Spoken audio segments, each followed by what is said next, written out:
여러분, 그 달을 가리키는 손가락이라는 말을 아시죠? 달을 가리키는 손가락.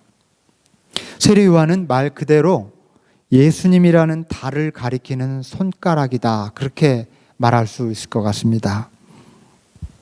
이 사진을 보면 한 노인이 달을 가리키고 있죠. 저 노인을 세례 요한이라고 한다면 저 달을 예수님이라고 할 수 있을 것입니다.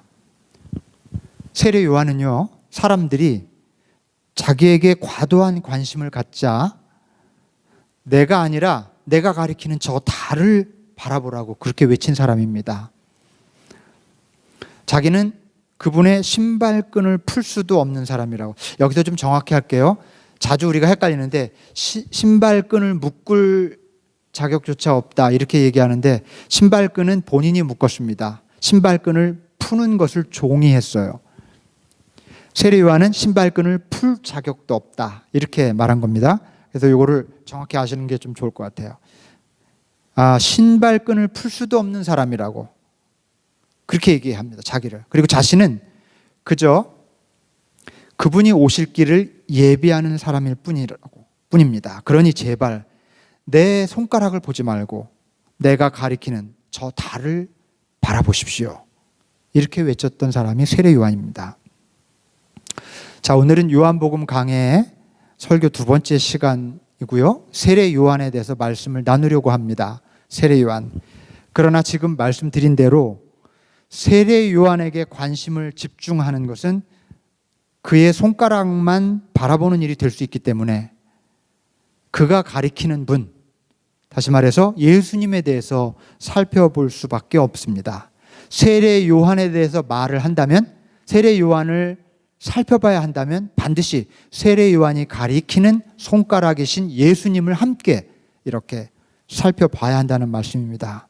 그래서 세례 요한이 예수님을 어떤 분으로 소개하고 있는지 우리가 이해할 필요가 있습니다. 그러나 오늘 강해 설교의 맥락에서 세례 요한이라고 하는 인물이 먼저 누구인지 살펴보고 나서, 말하자면 손가락을 먼저 어떻게 생긴 손가락인지 보고 나서 그 손가락이 가리킨 예수님에 대해서도 살펴보는 그런 시간으로 갖도록 하겠습니다. 성서학자들에 따르면 세례 요한은 유대교의 한 종파였던 에세네파 출신이었을 것으로 그렇게 추측합니다. 에세네파 사람들은 혼잡한 도시를 떠나서 광야의 동굴에 은둔을 했던 사람입니다. 그리고 그 광야 동굴에 들어가서 집단 생활을 했어요. 사진이나 영화나 또 그림으로 여러분 보신 분들, 또 실제로 성지순례를 가보신 분들은 아시지만 에세네파 사람들이 살던 동굴은 주변에 정말 아무것도 없어요. 풀 한 폭이 나지 않아요. 신비한 것은 그 안에 동굴들이 굉장히 많은데 어떻게 거기서 생활을 했는지 몰라요. 그리고 그 유대 광야의 동굴들은 이렇게 딱딱해서 망치를 깨도 부서지지 않는 동굴지대가 있는가 하면 돌인데 손가락으로 꾹 누르면 쑥 들어가는, 쉽게 파지는 동굴도 있었어요. 에세네파 사람들은 그렇게 좀 쉽게 팔 수 있는 동굴 지역에서 동굴을 파서 쭉 연결되게 그렇게 집단지를 만들어 놓고 거기서 생활을 했습니다. 그런데 그 사람들은 굉장히 극도로 절제된 금욕 생활을 했어요. 고행을 실천했습니다. 밥을 하루에 한 끼 정도 가장 검소하게 먹었고, 그리고 결혼하지 않았고요. 남녀는 완전히 분리돼서 살았습니다. 금욕적인 삶을 살기 위해서 외적인 그런 장치를 했던 거죠. 그리고 그들이 가장 중요하게 여기면서 했던 일은 성경을 필사하는 거예요. 성경 베끼는 겁니다. 그때 당시 성경은 이런 성경이 아니겠죠. 그러니까 이런 겁니다. 창세기 혹은 신명기, 이런 게 두루마리로 돌아다니는 그런 시대예요. 양피지 같은 데다가 쓰여서 그 두루마리에 쓰여 있는 각권 성경책이었어요. 합쳐져 있지 않고, 합칠 수 있는 기술도 없었고요. 나무 종이가 없었으니까. 그래서 그런 양피지 같은 데 있었던 구약의 우리가 구약이라고 부르는 성경들, 또 예언자들의 책들, 두루마리들 이런 것들을 필사하는 것을 그들의 사명으로 여겼습니다. 왜냐하면 세상이 곧 악에 의해서 점령되고 세상이 종말이 올 텐데 그때 종말과 함께 세상이 무너지면 말씀이 살아남아야 된다는 거예요. 그들이 동굴에서 필사하고 베낀 성경이 세상이 완전히 멸망하고 새 세상에 도래할 때 그것이 빛의 역할을 할 수 있도록 그거를 자기들이 감당한다고 생각했던 거예요. 그래서 에세네파 사람들이 살던 동굴에서 후일 어마어마한 성경 사본들이 발굴이 되죠. 그게 사해 두루마리라고 하는 유명한 성경입니다. 그래서 이게 굉장히 최근에 발견됐어요. 성경을 이해하는 데 많은 도움이 되는데 이 사람들이 성경을 필사하면서 그렇게 했기 때문에 그런 것들이 주어진 거죠. 이 사람들, 이 신비로운 종파 사람들을 에세네파라고 불러요. 그런데 세례 요한이 에세네파 출신일 거라고 추정하는 까닭은 세례 요한의 행색, 말하자면 털옷을 입고 허리에 가죽띠를 띠고 메뚜기와 들꿀을 먹으면서 광야에서 살았던 그 행색이 정확히 에세네파 사람들의 행색과 일치하기 때문에 그래요. 광야에서 살았던 사람들은 동굴에서 있다가 내려와서 메뚜기나 들꿀 이런 걸 채취해서 먹고 그렇기 때문에 이렇게 했던 거죠. 자, 그래서 세례 요한은 이 에세네파 출신의 신비로운 교단에 속했던 사람 중에 하나였다는 겁니다. 자, 세례 요한이라는 이름을 좀 한번 생각해 보죠. 이름은 굉장히 좀 이상한 이름이에요. 사실 우리는 세례 요한 하지만 존, 요한이 존이죠. 이 존이라는 이름 자체가 사실은 오늘날은 굉장히 우리 교회도 존이 있죠. 강요한 형제. 이 존이라는 이름 자체가 유대 사회에서 굉장히 이상하게 들리는 이름이에요. 낯선 이름입니다. 별로 찾아볼 수 없는 그런 이름이었고요. 또 세례라는 이름을 사람 이름에 붙이지 않죠.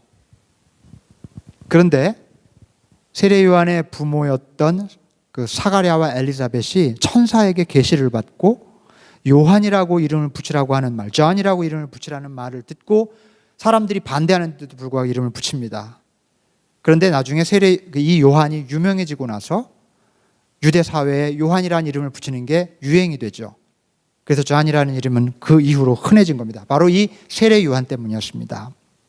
근데 이 세례라는 말은 당시 요한이 세례를 베푼 것으로 유명했기 때문에 별명처럼 붙이면서 베프티스트 그렇게 이름을 붙인 겁니다. 그래서 John the Baptist라는 이름이 붙어서 마치 고유명사처럼 불려지게 된 겁니다. 사실 세례 요한의 본래 성부는 사두개파 출신에 속한 제사장 가문의 후손이었어요. 사두개파는 당시 유대교회의 가장 가장 돈이 많고 권력이 많은 계층이었습니다.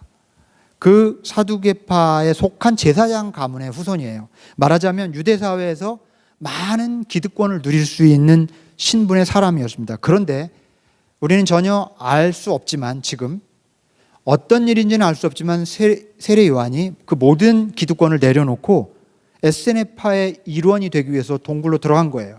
찾아 들어간 겁니다. 그리고 거기서 일정하게 몇 년간을 살다가 웬일인지 어느 날 사명감을 느끼고 다시 속세로 나온 겁니다.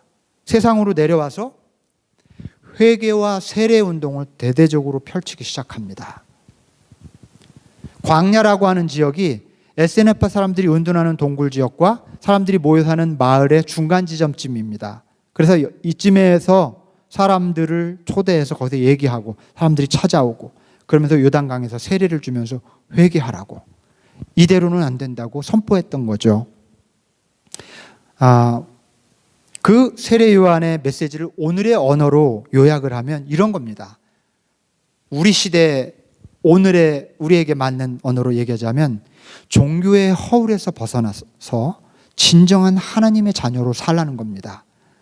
날마다 자신을 돌아보고 회개하면서 그 회개에 걸맞는 열매를 맺으며 살라. 이게 세례 요한의 메시지였습니다. 이 메시지는 초기 예수님의 설교에도 그대로 반영되어 있어요. 예수님도 세례 요한과 함께 사역을 했거든요. 영향을 받았습니다.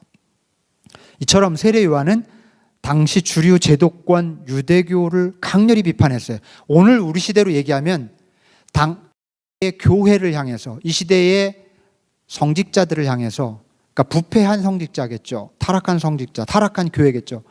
그런 그들을 향해서 굉장히 비판했던 사람이라고 볼 수가 있습니다. 형식적인 그리고 교리적인 율법주의에 빠진 유대교 사제그룹 그리고 신앙인들을 향해서 독사의 자식들아, 이런 말까지 했습니다. 얼마나 미움받았을지 추측해 볼 수 있겠죠. 오늘날 교회를 향해서 혹은 목사들을 향해서 독사의 자식들아 이렇게 말한다고 실제로 생각해 보십시오. 실제 그랬던 겁니다. 그 시대에. 굉장히 충격이었을 거고 그 사람들이 미워했겠죠. 자, 이런 요한의 메시지는 어떤 그 효과를 가져왔냐면 참된 신앙을 갈망하면서도 숨어 지내는 사람들, 저는 우리 시대에도 그런 사람들이 많다고 생각해요. 가나안 성도라는 말 들어보셨어요? 가나안이라는 말을 거꾸로 하면 안 나가죠. 교회 안 나가는 성도들이, 여러분 이게 처음엔 참 재밌게 들리는데 어마어마하게 많아요. 제도권 교회를 탈출하려고 하는 이 물결이 참 심각한 정도로 많습니다. 막을 수 없는 수준이 됐어요. 그래서 가나안 교회를 세우는 그런 목사들도 있더라고요. 그 목사들도 기존 형식의 제도권 목회를 그만두고 거기엔 더 이상 희망이 없다 생각하고 이 시대에 새로운 복음의 어떤 필요성을 가지고 목회하는 거죠. 저는 그런 흐름들을 굉장히 주의 깊게 바라보고 또 굉장히 의미 있는 흐름이라고 생각해요. 그리고 필요한 흐름이라고 생각합니다. 기존의 제도권 교회에 속한 사람들은 우리 포함해서 정말 이런 것들에 대해서 고민하고 또 이 시대를 정말 깨어있는 마음으로 바라볼 필요가 있습니다. 세례 요한의 메시지에 귀 기울일 시기가 바로 지금이라고 생각해요. 그래서 그 당시에 숨어있던 그런 소위 가나안 성도 같은 사람들, 유대교 율법주의의 신물이 나고 제사장들에게 완전히 믿음을 가질 수 없었던 그런 숨어있는 신앙인들의 가슴에 세례 요한이 불을 질렀어요. 그래서 이스라엘 전역에서 엄청난 반향을 일으킵니다. 그래서 전국에서 수많은 사람들이 세례를 받으려고 세례 요한이 세례를 베푸는 요단강으로 몰려들었던 겁니다. 처음엔 일반 백성들만 그러다가 나중에는 점차로 깨어있는 그리고 생각할 줄 아는 유대 사회 지도자들까지도 남몰래 세례 요한을 존경하게 됩니다. 이건 다 증거가 있어요. 자, 한 번은 바리새인들이 이 세례 요한을 찾아왔습니다. 바리새인이 보낸 사람을 보냈어요. 그래서 요한 이 사람의 정체가 궁금한 겁니다. 도대체 이 사람 누굴까? 그래서 찾아와서 당신 누구요? 메시아요? 아니면 다시 살아난 엘리야요? 아니면 예언자입니까? 이렇게 묻습니다. 오늘 본문이죠. 여러분 이 이름들은 뭐냐면요, 메시아입니까? 엘리야입니까? 또 예언자입니까? 라고 하는 이 세 명칭은 당시 유대 신앙을 가진 사람들이 기다리는 사람들이에요. 유대인들은 메시아가 다시 오리라고 믿었습니다. 그리고 엘리야는 시대의 심상치 않은 시대에 예전에 죽었던 엘리야가 다시 부활해서 올 거라고 믿었어요. 그리고 예언자가 하박국 선지자를 끝으로 말라기 선지자를 끝으로 400년 동안 예언자가 나타나지 않았어요. 유대 사회에. 여러분 야곱의 후손들이 이집트에서 400년이 지난 다음에 출애굽을 해요. 400년 동안 예언자가 나타나지 않았을 때 유대인들은 때가 됐다고 생각했어요. 카이로스, 무르익었다. 엘리야가 다시 오든 메시아가 다시 오든 예언자가 다시 시작되든 뭔가 새로운 일이 일어날 때라고 믿었습니다. 그래서 유대인들은 그렇게 기다렸어요. 그러니까 세례 요한이 심상치 않으니까 가서 당신이 메시아입니까? 다시 온 엘리야입니까? 그 예언자입니까? 이렇게 물은 거예요.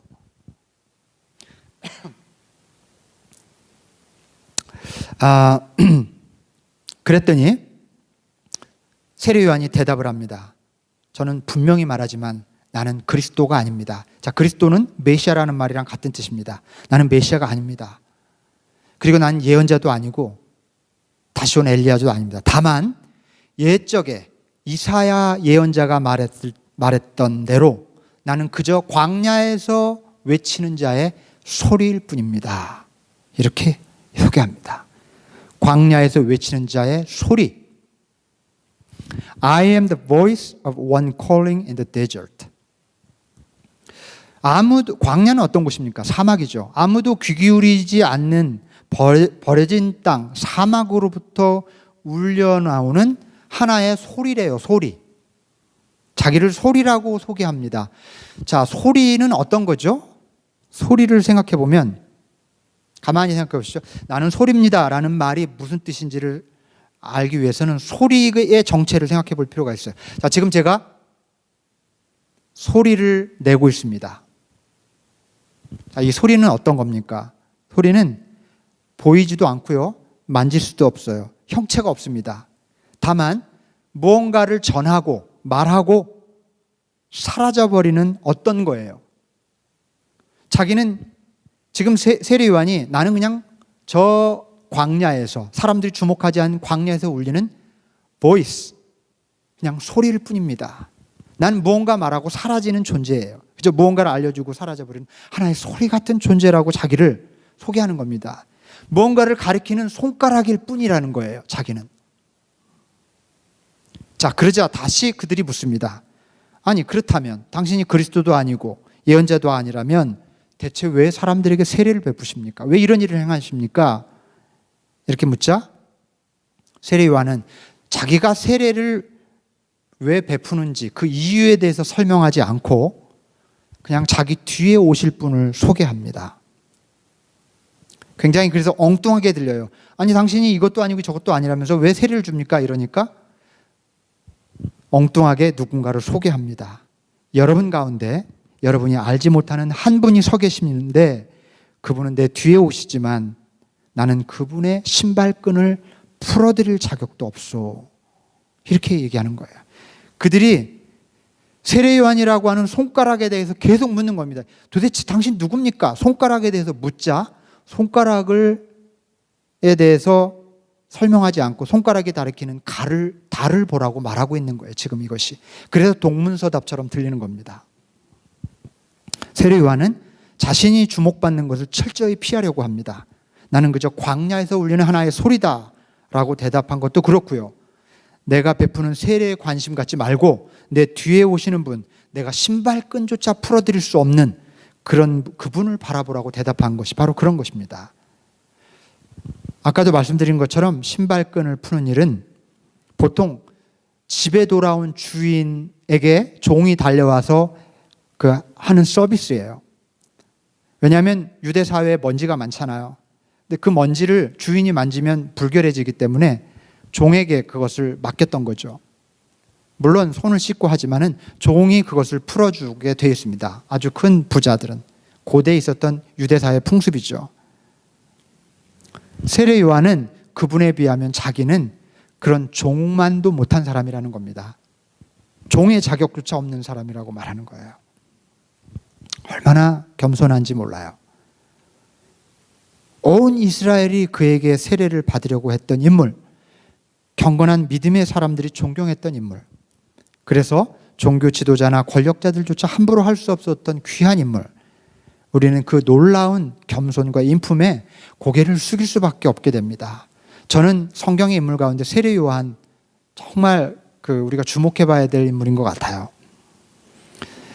그래서 그가 가리키는 달을 보기 전에 그의 손가락을 존경하는 마음으로 바라볼 수밖에 없는 것 같습니다. 그분이 아무리 달을 가리키고 있다 해도 그 손가락이 너무나 아름답기 때문에 바라보게 됩니다.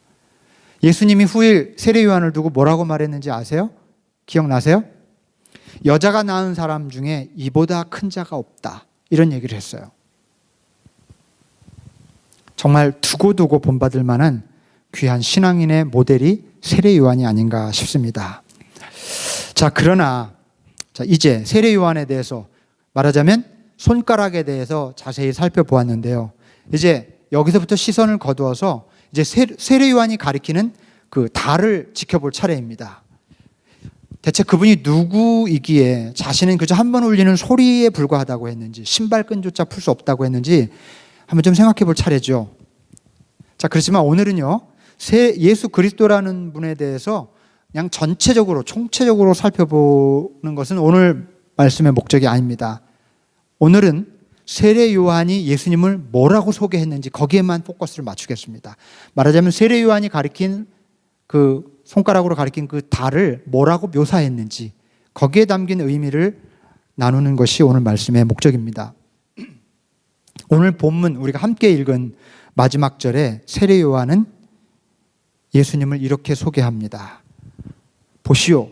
예수님이 마침 그때 지나가고 계셨습니다. 그랬더니 사람들에게 얘기하죠. 보시오. 세상 죄를 지고 가는 하나님의 어린 양입니다. 하나님의 어린 양이라는 단어를 여러분 주목하실 수 있길 바랍니다. 어린 양은 우리가 아는 것처럼 속죄 제사 때 드리는 제물이죠. 양에게 자신이 지은 죄를 전가시킨 후에 그것을 죽임으로써 죄를 씻는 것이 속죄 제사의 핵심입니다. 화면 좀 보여주시겠어요?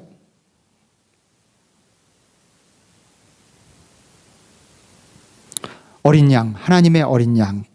어린 양, 저렇게 양을 결박해서 저 양에게 양을 제물로 드리기 전에 저 양을 제물로 드리는 그 주인이 양을 붙잡고 기도하는 거예요. 그리고 자기 죄를 고백하는 겁니다.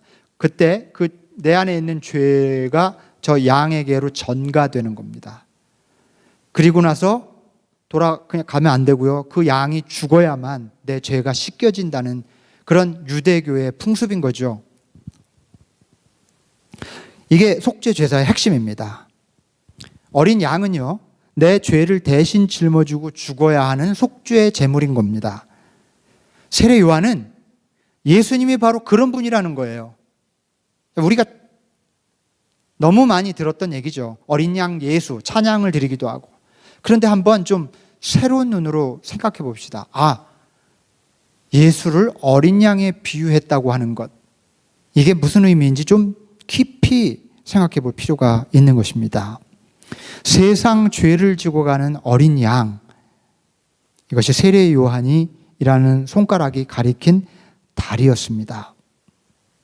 나의 죄, 너의 죄, 그리고 우리 모두의 죄, 그리고 세상의 모든 죄를 대신 짊어지시는 분, 예수 그리스도. 이것이 세례 요한이 소개하는 예수님이었어요. 자, 하지만 예수님이 우리 죄를 대신 짊어지시는 분이라는 설명을 들을 때 조심해야 됩니다. 예수님이 내가 지른 범법 행위, 내 개인의 죄, 이런 것들을 무조건 대신 짊어진다는 뜻으로 들어서는 안 됩니다. 우리가 흔히 그렇게 생각하는 경향이 또 있기도 한 것 같아요. 자, 유대인들에게 죄의 의미가 뭔지를 좀 이해할 필요가 있습니다. 유대인들에게 죄는 그냥 개인적인 일탈이나 무슨 범법 행위 뭐 그런 게 아니라 인류의 역사와 인간 사회를 전부 포함해서 인간이 겪는 온갖 종류의 부조리함, 그리고 인생의 모든 고난, 불행, 인간이라는 존재의 한계, 이런 것들 전부 포함하는 그런 말이었어요. 단지 개인이 도둑질한 죄, 이런 죄도 포함은 되지만 단순히 그런 죄를 타는 것만은 아니었습니다.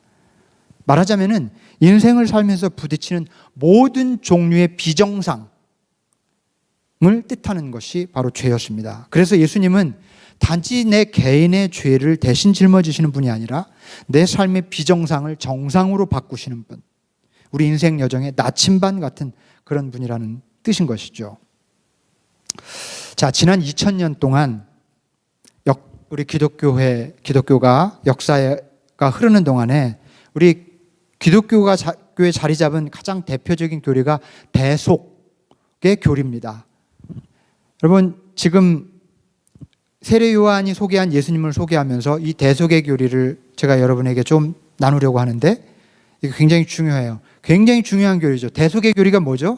어토인먼트, 뭔가 속죄 제물을 드리고 대신 내가 죄를 사함을 받는 것. 대신 속죄를 받는 거죠. 예수님이 죽으심으로 어린 양처럼 제물로 드려짐으로 우리 죄가 사해진다는 교리. 이게 대속의 교리입니다. 그런데 이 대속의 교리만큼 잘못 해석되고 오해를 받은 교리가 없는 것 같습니다. 우리가 아는 보통 대속의 교리는 예수님이 어린 양처럼 내 죄를 대신 짊어지고 죽으심으로 우리 죄가 사해졌다는 교리인데, 자, 이 교리는 역사 이래 두 가지 상반된 반응을 일으켜 왔습니다. 하나는 도저히 믿을 수 없다. 또 다른 하나는 이건 무조건 믿어야 된다. 그래야 효과가 있다. 이런 두 가지 반응입니다. 도저히 믿을 수 없다는 사람들의 질문은 이런 거예요. 아니, 어떻게 2000년 전에 팔레스타인 땅에서 죽은 한 사람의 죽음이 내 죄의 문제를 해결할 수 있단 말인가? 사실 이건 무신론자들의 입장이겠죠. 그러나 그렇지 않아요.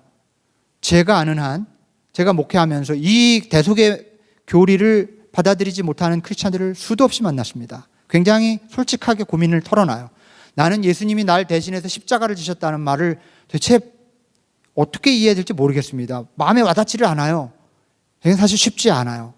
정말 간단하게 넘겨버릴 그런 질문은 아닙니다. 자, 반대로 믿음으로 이 교리를 받아들이는 우리 기독교인들은 예수를 믿으면 즉시 내 죄가 말소되고 대속의 사건이 일어난다고 그렇게 믿습니다. 그렇지만 그걸 어떻게 증명할 수 있을까요? 자, 여러분 어떤 쪽이십니까? 이건 좀 믿기가 어렵다. 이거는 좀 무조건 믿어야 된다. 믿음으로 이거 받아들여야 된다. 양자택일을 하라면 좀 어려우시겠죠? 여러분, 그런데 다행히 이 둘 중에 하나를 선택하실 필요가 없습니다. 대속의 교리는 터무니없고 믿을 가치도 없는 쓸데없는 교리가 아니며, 또한 대속의 교리는 그분을 믿으면 자동으로 우리 죄가 말소되는 기계적인 공식 같은 것도 아닙니다. 그렇다면 대속의 교리를 어떻게 이해하는 게 가장 바른 걸까요? 대속의 교리는 예수님이 시작하셨지만 우리가 완성해야 하는 교리입니다. 저는 이 표현을 여러분들이 꼭 기억하셨으면 좋겠어요. 대속의 교리는 예수님이 시작하셨지만 우리가 참여하고 완성해야 하는 교리다. 예수를 믿으면 우리 죄가 즉시 자동으로 씻겨지는 게 아니라 예수님께서 보여주신 대속의 삶, 어린 양의 삶을 우리도 본받아 살아감으로 대속의 교리가 완성되는 겁니다. 저는 이것을 우리 크리스찬들이 정말 꼭 기억하셨으면 좋겠습니다. 우리 교우들께서. 자, 여기 예수님이 그냥 난 믿습니다 하면 예수님이 알아서 내 죄를 대신 짊어지고 죽으심으로 내 죄가 깨끗해지는 그런 거라고 믿을 것이 아니라, 그게 아니라 예수님께서 보여주신 그 대속의 삶, 우리도 살아야 된다는 겁니다. 그렇다면 이 대속의 삶이라는 게 뭘까요? 어린 양의 삶, 그것은 한마디로 네타시오의 삶을 의미합니다. 지금부터 이제 말씀을 마무리 짓는 부분인데 조금 주의 깊게 들어보실 수 있길 바랍니다. 대속의 삶, 예수님이 죽으신 그 대속의 삶을 우리가 본받는 삶이란 네타시오의 삶이라는 것입니다. 우리가 죄를 지었음에도 대신 죄를 짊어지셨다는 것은, 여러분, 예수님께서 인류를 향해서 이렇게 말한 겁니다. 인류를 향해서 여러분, 그것은 여러분 탓이 아니라 내 탓입니다 라고 외친 것과 같은 거예요. 그렇죠?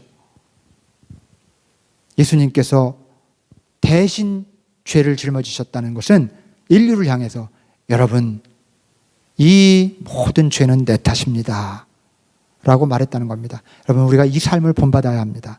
그래야만 대속의 교리가 완성돼요.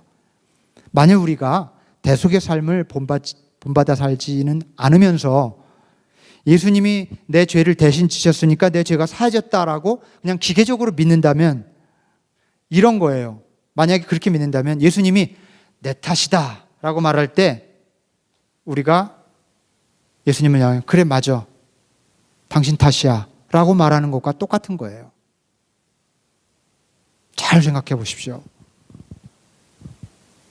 예수님이 내 탓이요라고 말할 때 우리가 할 일은 그래요, 맞아요, 예수님 탓이에요 라고 하고 돌아설 게 아니라 그게 뭡니까? 그냥 대속의 교리를 자동적인 구원의 어떤 기계 법칙처럼 생각하는 거죠. 그게 그런 거죠.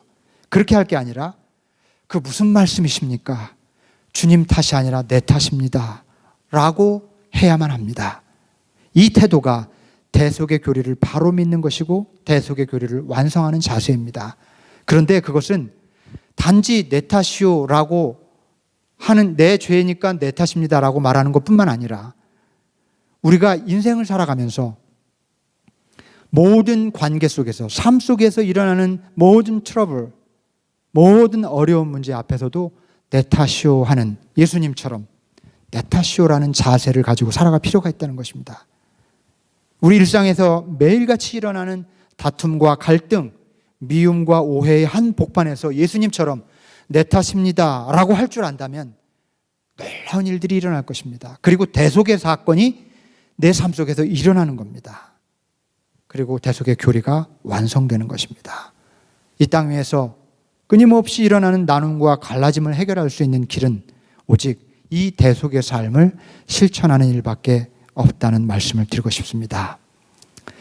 자, 오늘 세례 요한이라는 아름다운 손가락에 대해서 그리고 그 손가락이 가리키는 달, 어린 양 예수에 대해서 말씀을 나눴습니다. 세례 요한이라고 하는 너무나 겸손한 신앙인의 모습을 기억합시다. 또 부끄럽기 짝이 없는 우리들을 향해서 내 탓이다 라고 말씀하시면서 기꺼이 십자가를 지고 죽음의 자리까지 가신 우리의 귀한 어린 양 예수 그리스도를 기억합시다. 그리고 마지막으로 우리도 그분을 따라 내 탓입니다 하고 겸손히 십자가의 길을 걸어갈 수 있는 저와 여러분이 되기를 주의 이름으로 축원합니다. 기도하겠습니다.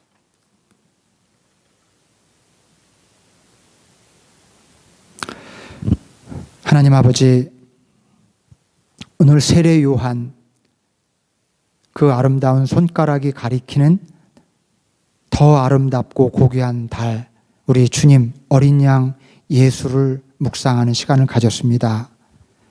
우리도 세례 요한과 같이 겸손하고 고귀한 믿음의 삶을 살아가게 하여 주시옵소서.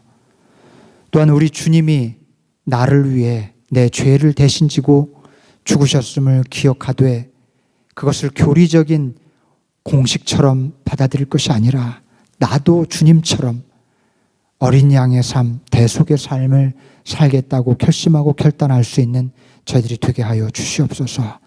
그래서 삶 속에서 끊임없이 일어나는 많은 일들, 그것들을 향해서 깊은 곳에서 내 탓입니다 라고 주님 앞에 고백하고 아뢰을 수 있는, 그래서 대속의 삶을 살고 그 교리를 완성할 수 있는 주님의 귀한 자녀들이 다 될 수 있도록 인도해 주시옵소서. 우리 주 예수 그리스도의 이름으로 기도하옵나이다. 아멘.